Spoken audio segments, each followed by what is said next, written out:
Ito pala mo 1 o'clock.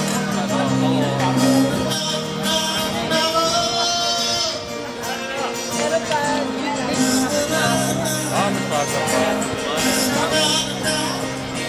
Medyo control dito.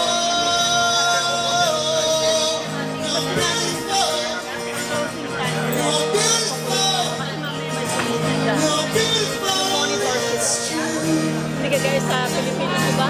Hanggat kailang gusto bukas ka.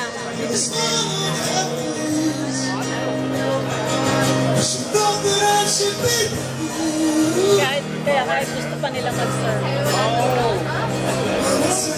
Hulihin sila ng pulis. Good thing na they don't care about like inside yung ibang stories ko. Nag-book especially Friday 4 o'clock lang na hapon. Bakit? Kasi ewan mo, rest day. Friday. Kaya lang, hindi nila naiisip na ang dami yung nanulos. Wala silang pakila. Makikita ko yung mga tourist, wala, naghihintay sa labas na. Kung kailan yung bakasyon, saka sila nakasara. Oo, gano'n. Makakatawa nga.